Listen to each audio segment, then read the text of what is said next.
ബത്തേരി കിച്ചണിൻ്റെ ഇന്നത്തെ വീഡിയോയിലേക്ക് എല്ലാവർക്കും സ്വാഗതം. സാധാരണ പോലെ തന്നെ ഒരു ഡേ ഇൻ മൈ ലൈഫ് വീഡിയോയാണ്. 1 കിലോ സാമ്പാർ കഷ്ണം മേടിച്ചിട്ടുണ്ടായിരുന്നു. അപ്പോൾ ഞാൻ ഇന്നിപ്പോൾ സാമ്പാറും അവിയലും വെക്കുന്നുണ്ട്. അവിയൽ വെക്കാൻ വേണ്ടിയിട്ട് തേങ്ങ കഴന്നു പോയത്, അത് ചെറുതായിട്ടൊന്ന് മുറിച്ച് മിക്സിയുടെ ജാറിലേക്ക് ഇട്ടു. പിന്നെ പച്ചമുളക്, ജീരകം, ചെറിയുള്ളി, വെളുത്തുള്ളി എല്ലാം എടുത്തിട്ടുണ്ട്. എല്ലാം കൂടെ കൂട്ടിയാണ് ചതയ്ക്കുന്നത്. ചില ആൾക്കാർ ജീരകം ചേർക്കത്തില്ല, വെളുത്തുള്ളി ചേർക്കത്തില്ല. ഞാൻ ഇതെല്ലാം കൂടെ ചേർത്തിട്ടാണ് കേട്ടോ ഒന്ന് ഒതുക്കിയെടുത്തിട്ട് അവിയൽ ഉണ്ടാക്കാറുള്ളത്. സാമ്പാറിനുള്ള പരിപ്പ് ഒരു കുക്കറിൽ വേവിക്കാൻ വെച്ചിട്ടുണ്ട്. അവിയലിനുള്ള കഷ്ണങ്ങളൊക്കെ വെന്ത് വന്നിട്ടുണ്ട്. കുഴഞ്ഞ രീതിയിലുള്ള അവിയലല്ല വെക്കുന്നത്. കുഴഞ്ഞ രീതിയിൽ ഉള്ള അവിയൽ വെച്ചിട്ട് നല്ല അയല വറുത്തതൊക്കെ കൂട്ടി ചോറിനാൻ നല്ല ടേസ്റ്റാണ് കേട്ടോ. ഇതിപ്പോൾ കുഴയാത്ത രീതിയിലാണ് അവിയൽ ഉണ്ടാക്കിയെടുക്കുന്നത്. തേങ്ങ ചതച്ചത് ചേർത്തു. പിന്നെ പുളിക്ക് വേണ്ടിയിട്ട് തൈരോ അല്ലെങ്കിൽ മാങ്ങയോ ചേർക്കാം. ഇനിയിപ്പോൾ അത് രണ്ടും ഇല്ലെങ്കിൽ കുറച്ച് വാളംപുളി ഒഴിച്ചാലും കുഴപ്പമൊന്നുമില്ല. മാങ്ങയും പിന്നെ തൈരും ചേർക്കുന്ന അത്രയും ടേസ്റ്റ് ഇല്ലെങ്കിലും കുഴപ്പമില്ല. വാളംപുളി ഒഴിച്ചിട്ടും ഉണ്ടാക്കാറുണ്ട് കേട്ടോ ഞാൻ. പിന്നെ ലാസ്റ്റ് ചെറിയുള്ളിയും കറിവേപ്പിലയും വെളിച്ചെണ്ണയും കൂടെ നന്നായിട്ട് കൈകൊണ്ട് തിരുമ്മിയിട്ട് അതും ചേർത്ത് നന്നായിട്ട് തട്ടിപ്പൊത്തി അടച്ച് വെക്കുവാണേ. ഇവിടെ പുളിയുള്ള കറികളൊന്നും അത്ര വലിയ ഇഷ്ടമൊന്നുമല്ല. താള് കറി വെക്കുമ്പോൾ മാത്രമാണ് കുറച്ച് പുളി കൂടുതൽ ഞാൻ കറിയിൽ ചേർക്കുന്നത്. ഇങ്ങനത്തെ കറിക്കൊക്കെ ശകലം പുളി ചേർത്താൽ മതി. അതുകൊണ്ട് 1 സ്പൂൺ തൈര് മാത്രമേ ഇപ്പോൾ ഞാൻ ചേർത്തിട്ടുള്ളൂ. രാവിലെ കഴിക്കാൻ വേണ്ടിയിട്ട് ഇഡ്ഡലി ഉണ്ടാക്കണം. സാമ്പാർ വെക്കുന്ന ദിവസം മിക്കവാറും ഇഡ്ഡലി ആയിരിക്കും. ചില ദിവസങ്ങളിൽ മാത്രമേ ഒരു മാറ്റം ഉണ്ടാവത്തുള്ളൂ കേട്ടോ. അപ്പം ഇഡ്ഡലി മാവൊക്കെ ഞാൻ ഒഴിക്കുന്നുണ്ട്. പിള്ളേർക്ക് പള്ളിയിൽ VBS നടക്കുന്നുണ്ട്. 3 ദിവസത്തെ പരിപാടിയാണ്. അപ്പോൾ പിള്ളേർക്ക് രാവിലെ കഴിക്കാനുള്ളതെല്ലാം ആക്കി കൊടുത്തിട്ട് വേണം അവരെ പറഞ്ഞു വിടാൻ വേണ്ടിയിട്ട്. ഇന്നലെ മഴ പെയ്യുന്ന പോലൊക്കെ ഉണ്ടായിരുന്നു. അതുകൊണ്ട് ചെടിക്ക് വെള്ളം ഒഴിച്ചില്ല കേട്ടോ. മഴ പെയ്യുമെന്നൊക്കെ തന്നെ വിചാരിച്ചു. പക്ഷേ മഴയൊന്നും പെയ്തില്ല. അപ്പോൾ രാവിലെ ചേട്ടായി ചെടിക്കും പച്ചക്കറിക്കും എല്ലാം വെള്ളം ഒഴിക്കുന്നുണ്ട്. അല്ലെങ്കിൽ ഭയങ്കര വെയിലും ചൂടും ഒക്കെ അല്ലേ, വാടിപ്പോകും. അപ്പോൾ ചെടിക്കും പച്ചക്കറിക്കും വെള്ളം ഒഴിക്കുന്ന കൂടെ നമുക്കിവിടെ കുറച്ച് പയറായിട്ടുണ്ടായിരുന്നേ. പയറൊക്കെ പറിച്ചുകൊണ്ട് വന്നു. മെഴുക്കുരട്ടിയോ തോരനോ എന്തെങ്കിലും വെച്ചോളാൻ പറഞ്ഞുകൊണ്ട് ഞാൻ പറഞ്ഞപ്പോൾ ഇന്നത്തെ കറിയൊക്കെ ആയി, ഇന്നിനിപ്പോൾ വെക്കുന്നില്ല, നാളെ വല്ലതും വെക്കാമെന്നും പറഞ്ഞിട്ട് അതൊക്കെ അവിടെ എടുത്തു വെച്ചു. കഴിഞ്ഞ ദിവസം കുറച്ച് കറുത്ത ചൂത മേടിച്ചായിരുന്നേ. കറുത്ത ചൂത അത്ര വലിയ ടേസ്റ്റൊന്നുമില്ല. വെള്ളച്ചൂതയാണെങ്കിൽ കറി വെക്കാനൊക്കെ നല്ലതാണ്. കറുത്ത ചൂത ആയതുകൊണ്ട് ഞാൻ കറി വെക്കാനൊന്നും എടുത്തില്ല. വറുത്തായിരുന്നു നല്ല കഷ്ണങ്ങളൊക്കെ നോക്കി. പിന്നെ എല്ലും മുള്ളും തലയൊക്കെ ഇരിപ്പുണ്ട്. അതുകൊണ്ട് വെറുതെ ഒരു കറി വെക്കുക കേട്ടോ.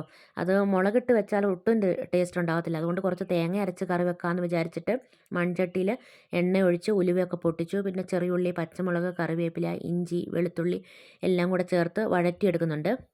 നമ്മൾ ഹോട്ടലിൽ നിന്നൊക്കെ കഴിക്കുകയല്ലേ, മീനിൻ്റെ മണമുള്ളൊരു ചാറ്, അതുപോലത്തെ ഒരു കറി കേട്ടോ വെക്കുന്നത്.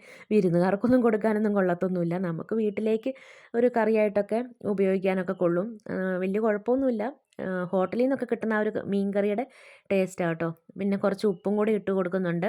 പിന്നെ ഈ മീൻ കറിയിലേക്ക് ഞാൻ വാളംപുളിയാണ് പിഴിഞ്ഞൊഴിക്കുന്നത്, കുടംപുളി ഇടുന്നില്ല. ദശയൊന്നുമില്ല, എല്ലും മുള്ളും തലയൊക്കെ ആയതുകൊണ്ട് ഞാനും ചേട്ടായിയേ കഴിക്കത്തുള്ളൂ. പിള്ളേർക്ക് പിന്നെ മുട്ട വല്ലതും പൊരിച്ചൊക്കെ കൊടുക്കുകയൊക്കെ വേണം. ഞാൻ തേങ്ങ, മുളകും, മല്ലിയും, മഞ്ഞളും പിന്നെ 2 ചെറിയുള്ളിയൊക്കെ ചേർത്ത് അരച്ച് വെച്ചിട്ടുണ്ടായിരുന്നേ. മീനിൻ്റെ തലയും എല്ലും മുള്ളും ഒക്കെ ഇട്ട് കൊടുത്തു. വാളംപുളിയും പിഴിഞ്ഞൊഴിച്ചു. പിന്നെ കുറച്ച് വെള്ളമൊക്കെ ഒഴിച്ചിട്ടുണ്ട്. അതിലേക്ക് തേങ്ങ അരച്ചതും കൂടെ ചേർത്ത് നന്നായിട്ട് വേവിച്ച് പറ്റിച്ചൊക്കെ എടുക്കുവാണ്. പിന്നെ ലാസ്റ്റ് കുറച്ച് പച്ച വെളിച്ചെണ്ണ ഒഴിച്ച് കറിവേപ്പിലയൊക്കെ ഇട്ട് എടുക്കണം. അത്രയേ ഉള്ളൂ ഈ മീൻകറിയുടെ പണി. കറുത്ത ചൂത ഇവിടെ സാധാരണ മേടിക്കാറില്ല. രാത്രിയിൽ ചേട്ടായി മേടിച്ചപ്പോൾ ചേട്ടായിക്കൊരു അബദ്ധം പറ്റിപ്പോയതാണ് കേട്ടോ. വെള്ളച്ചൂതയാണെന്ന് ഓർത്ത് ചേട്ടായി മേടിച്ചുകൊണ്ട് വന്നതാണ്. ഇവിടെ കൊണ്ടുവന്ന് മുറിക്കുമ്പോഴാണ് അത് കറുത്ത ചൂതയാണെന്ന് ഞാൻ അറിയുന്നത്. പിന്നിപ്പോൾ ഒന്നും ചെയ്യാൻ പറ്റത്തില്ലല്ലോ. വറക്കുകയും കറി വെക്കുകയൊക്കെ ചെയ്തു. കറുത്ത ചൂതയുടെ ടേസ്റ്റ് ഇഷ്ടമുള്ളവരുണ്ട്. പക്ഷേ ഞങ്ങൾക്കിവിടെ ആ ഒരു ടേസ്റ്റ് ഇഷ്ടമല്ലാത്തതുകൊണ്ടുള്ള കുഴപ്പം കേട്ടോ. ഇന്നിപ്പോൾ അംഗൻവാടിയിൽ നിന്ന് ഫുഡ് മേടിക്കാൻ ചെല്ലാൻ പറഞ്ഞ് മെസ്സേജ് വന്നിട്ടുണ്ടായിരുന്നേ. ഞാൻ പാലൊക്കെ മേടിച്ചുകൊണ്ട് വരുന്ന വഴിക്ക് അംഗൻവാടി കയറി ഫുഡൊക്കെ മേടിച്ചുകൊണ്ടാണ് വന്നത്. അംഗൻവാടിയിൽ നിന്ന് എന്ത് ഫുഡാണ് കിട്ടുന്നതെന്ന് എന്നോട് ആരോ ചോദിച്ചിട്ടുണ്ടായിരുന്നേ. അംഗൻവാടിയിൽ നിന്ന് മുത്താറിപ്പൊടിയും ഗോതമ്പ് പൊടിയും വെല്ലവുമാണ് കിട്ടുന്നത്. അക്കു VBS ഒക്കെ കഴിഞ്ഞ് വന്നപ്പോൾ അവർക്ക് കിട്ടിയ ഗിഫ്റ്റൊക്കെ കൊണ്ട് കാണിച്ചു തരുക. പാറ്റയും ഉറുമ്പിനെയും ഒക്കെ കൊല്ലാൻ വേണ്ടിയിട്ട് നമുക്ക് കെമിക്കൽസ് ഒന്നും ഇല്ലാതെ ഉണ്ടാക്കാൻ പറ്റുന്നൊരു സാധനമാണ്. ഒരു ലിക്വിഡ് ഉണ്ടാക്കിയിട്ട് സ്പ്രേ ചെയ്യാനാണ്. അപ്പോൾ 1 സ്പൂൺ അപ്പക്കാരം, ബേക്കിംഗ് സോഡ, ഒരു പഴയ പാത്രമാണ്, ആ പാത്രത്തിലേക്ക് അപ്പക്കാരം ഇട്ടു. ഇനി നമ്മൾ തലവേദനയ്ക്കൊക്കെ എടുക്കുന്ന വിക്സ് ഇല്ലേ, വിക്സ് ഒരു ശകലം, ഒത്തിരി ഒന്നും വേണ്ട, ഒരു ശകലം വിക്സും കൂടെ ഇതിനകത്തേക്ക് ഇട്ട് കൊടുക്കുവാണേ. ഇനി ഒരു ചെറുനാരങ്ങ, നല്ല ചെറുനാരങ്ങ വേണമെന്നൊന്നുമില്ല, നീര് കിട്ടണം. അപ്പോൾ പഴയതാണേലും കുഴപ്പമൊന്നുമില്ല കേട്ടോ. ഇപ്പോൾ ഒരു ചെറുതായിട്ട് അഴുക്കായി തുടങ്ങിയൊരു നാരങ്ങയാണ് ഞാൻ എടുത്തേക്കുന്നത്. ഇത് ഒരു നാരങ്ങയുടെ നീര് മൊത്തം ഇതിലേക്ക് ഒഴിക്കണം.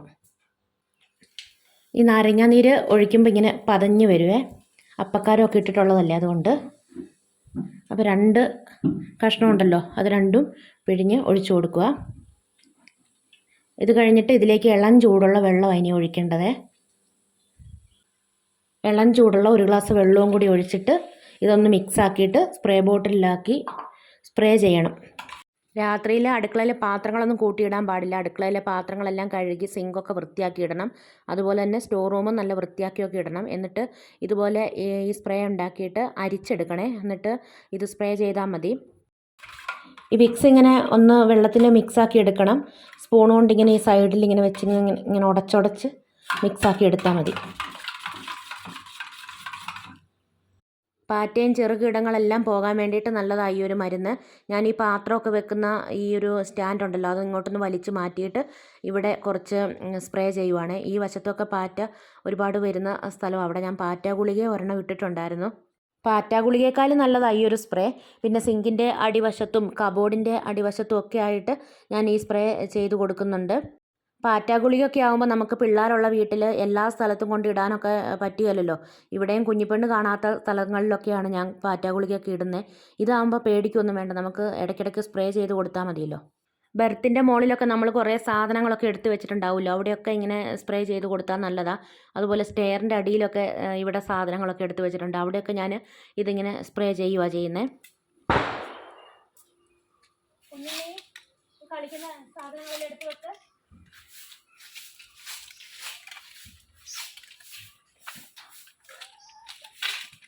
അമ്മേ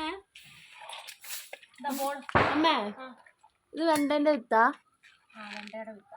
ആ കവറിലിരിക്കുന്ന അതും വെണ്ടയുടെ വിത്ത. രണ്ടും കൂടെ ഒന്നിച്ച് ആ പാത്രത്തിലാക്കിയിട്ട് അടച്ച് വെച്ചേ.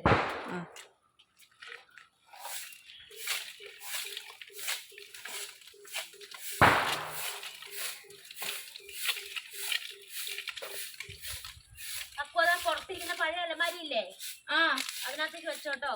ഓക്കെ. കുഞ്ഞുണ്ണി ചിരട്ടി എടുത്തല്ലോ, നിന്റെ കഞ്ഞി വെക്കുന്ന ചിരട്ടയല്ലേ?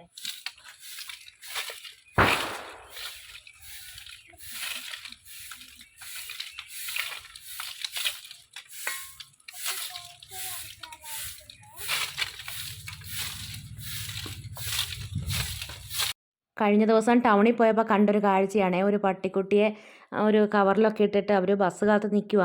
അപ്പോൾ പട്ടിക്കുട്ടി ഇങ്ങനെ പുറത്തേക്ക് തലയൊക്കെ ഇട്ട് കാഴ്ചകളൊക്കെ കണ്ടുകൊണ്ടൊക്കെ നിൽക്കുന്നുണ്ട്. ബഹളമൊന്നുമില്ല കേട്ടോ, ഓടിപ്പോകാനൊന്നും നോക്കുന്നൊന്നുമില്ല. അവർ വെള്ളമൊക്കെ മേടിച്ച് കൊടുക്കുകയൊക്കെ ചെയ്യുന്നുണ്ട്.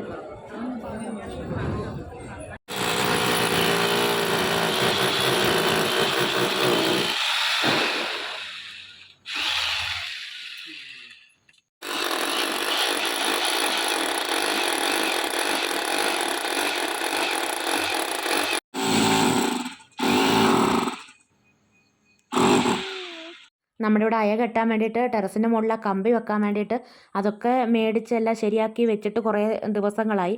ചേട്ടനെ വിളിച്ചിട്ട് ചേട്ടന് പണിത്തിരക്കൊക്കെ ആയതുകൊണ്ട് വരാതിരിക്കുമായിരുന്നേ. അപ്പോൾ രാത്രി പണിയൊക്കെ കഴിഞ്ഞ് വന്ന വഴിക്ക് ഇതുവഴി കയറി അതൊക്കെ ഫിറ്റ് ചെയ്ത് തന്നിട്ടാണ് പോയത്.